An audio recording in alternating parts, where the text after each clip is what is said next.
Hey Kayla, so we are currently walking on Jar Road in Bamberg County. We had to park our car all the way at the top of this road because of the amount of water on the road. We were walking in puddles that were going up to my knees. That's how deep of the water is out here. Now, this is a road that's right beside the Edisto River, and we were talking with some county officials who said a lot of these houses beside the river are flooded already. And we just heard from somebody who passed us in a truck, and he says that his grandfather lives on this road, and he was just showing me some pictures of his grandfather's front yard. He said the amount of water in his grandfather's yard is up to 2 to 3 feet. So if that tells you just the magnitude of what these people have and are going through right now, really their only means of transportation is a boat or a really high truck. Like the guy that just passed us right now, he was in a tow truck, and he said that's the only way that he can get to his grandfather's house. I'm going to turn the camera around right now to show you what I'm looking at right now. So we've got some really deep water puddles right here. I'm going to walk a little faster so you can get a look at what I'm looking at right now. Again, this is on beside the Edisto River here, and yeah, you can see right here that this is basically where the river starts. Right here is just the entire road right here is underwater right now. Just the river is flowing onto the road right here, and like I said, you've got several houses that are down here, and these folks, they can't leave their yards without a boat or without a tow truck or just in general right here. So this is kind of just a tough scene for them to kind of process right now, but we're seeing it for the first time ourselves right now and trying to find some folks who are impacted by this and hear from them what these last 24 hours have looked like for them. Kayla. Yeah, thanks so much. And this is actually the best sound and visuals I've gotten from you all day. I know service has been really spotty out there, so I just want you to talk a little bit about where you were at earlier. You were with a man and you were on a boat with him in the water where his house is supposed to be, because it's flooded, his cars are flooded, and he's got plenty and tons of animals. So I'd like to hear a little bit more of that from you for maybe the people that are just now joining us, since we have this really good quality from you right now.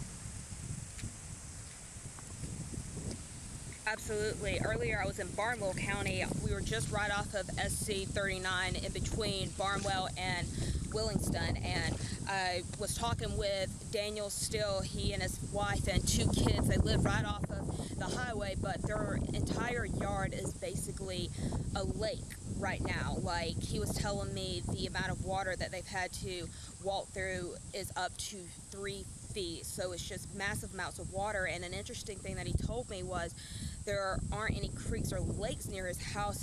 Just the way his house is positioned, kind of on a bit of a downhill, all that water just kept funneling into their yard, and that is why they are left with the situation that they are unfortunately in right now. It's a really tough scene to process for this family. I mean, they've got a storage shed in their front yard that they had every single piece of furniture that they own inside because they were in the middle of renovating their house right now. So they put all their furniture into a storage shed on their lawn, and whenever this rain came in, it flooded that storage shed where all of their furniture is at right now. So it's ruined right now. So it's tough for them to process, but Daniel was telling me they've got to kind of get in survivor mode right now, and they've got hundreds of birds that they've lost. They've got an entire farm out there with ducks, chickens, goats that were sitting on tires just trying to stay afloat above the water. So it's a tough scene for them to process, but he said they've got to get in survivor mode and just keep on moving. But he did say that they have had a lot of neighbors and some church family that have checked in on them. There was a neighbor that was outside with them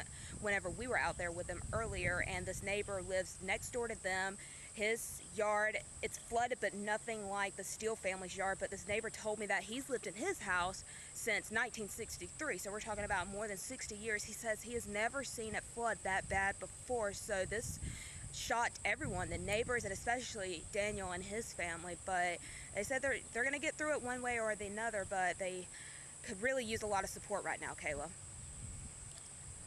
Yeah, thanks so much, Sydney. And I haven't been able to, get my boots wet and get out there yet and go see any of this with my own eyes. But what is it like driving around and looking for these spots that are flooded? Is there anything else that you're noticing while you're looking for this, or what are you seeing when you're just driving through looking for these spots in Bamberg?